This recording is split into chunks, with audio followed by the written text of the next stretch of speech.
Bismillahirrahmanirrahim. Assalamualaikum warahmatullahi wabarakatuh. Pada video kali ini saya akan membahas materi pengembangan kurikulum bahasa Arab berbasis OBE. Sebelumnya izinkan saya memperkenalkan diri. Nama saya Ismi Nida Fatimah, mahasiswi Prodi Pendidikan Bahasa Arab semester 4, kampus STAI Dr. KHZ Petakin, Purwakarta. Video ini saya buat untuk memenuhi tugas ujian akhir semester mata kuliah pengembangan kurikulum bahasa Arab dengan dosen pengampu yang terhormat Bapak Dr. Tubagus Abdul Hamid MAG.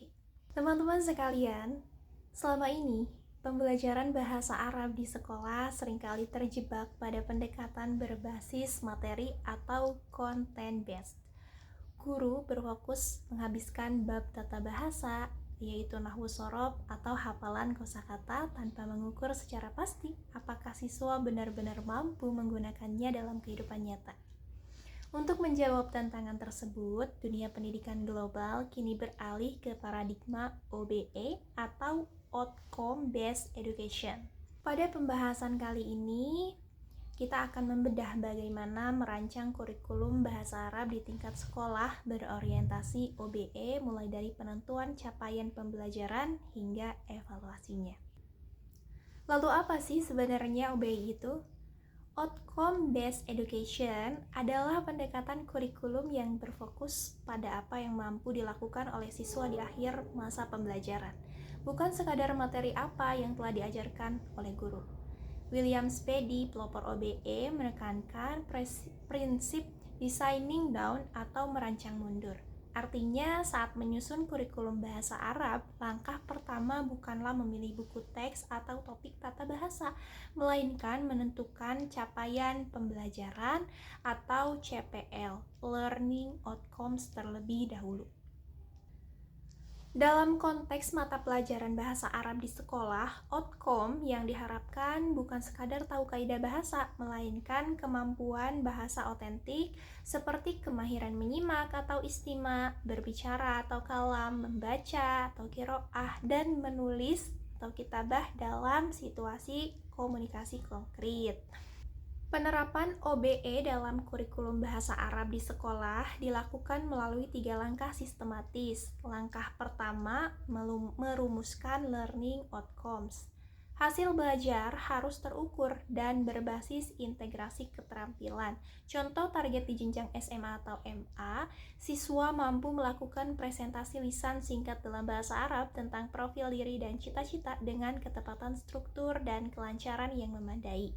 Target ini terukur, aplikatif, dan jelas. Langkah kedua, menentukan bukti evaluasi atau asesmen otentik.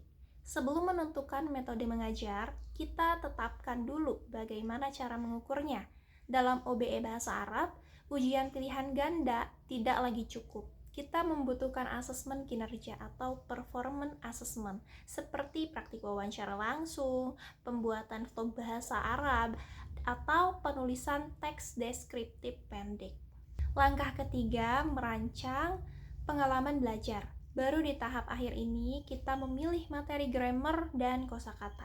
Materi nahwu shorof diposisikan sebagai alat bantu komunikasi, bukan sebagai tujuan akhir.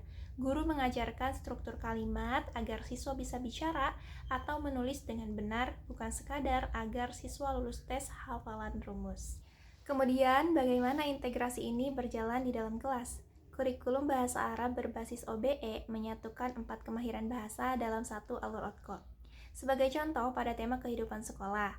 Nah, input reseptifnya berupa istima dan qiraah. Siswa mendengarkan rekaman percakapan tentang dinas sekolah dan membaca teks deskripsi fasilitas sekolah dalam bahasa Arab.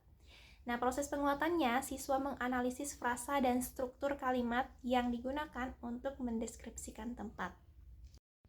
Nah, outputnya atau outcome produktifnya berupa kalam dan kitabah. Siswa ditugaskan secara berpasangan membuat vlog panduan tur sekolah dalam bahasa Arab dan menuliskan brosur informasinya. Di sini, outcome siswa terlihat jelas berupa produk kreatif dan kemahiran berkomunikasi yang nyata. Perubahan besar lain dalam kurikulum OBE terletak pada sistem penilaian. Penilaian tidak boleh subjektif, melainkan harus transparan dan berbasis rubrik kinerja.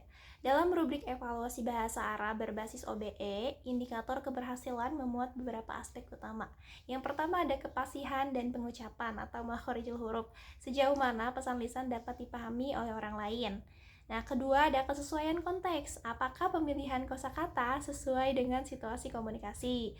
Nah, yang ketiga ada ketepatan tata bahasa. Sejauh mana kesalahan kaidah mengganggu arti pesan dari yang diucapkan? Dengan rubrik yang jelas, siswa tahu sejak awal kriteria seperti apa yang harus mereka capai untuk dinyatakan kompeten berbahasa Arab. Sebagai penutup, pengembang kurikulum bahasa Arab perlu menyadari bahwa kurikulum berbasis OBE membawa pergeseran paradigma dari apa yang dieja dan dihafal menjadi apa yang dapat dipraktikkan dan dihasilkan. Dengan menerapkan OBE di sekolah, kita mengubah citra bahasa Arab yang selama ini dianggap sulit dan kaku menjadi mata pelajaran yang komunikatif, fungsional, dan relevan dengan kebutuhan siswa saat ini. Sekian penjelasan mengenai pengembangan kurikulum bahasa Arab berbasis OBE. Saya Ismi Dede Fatima, memohon maaf apabila ada kesalahan. Terima kasih atas perhatiannya. Wassalamualaikum warahmatullahi wabarakatuh.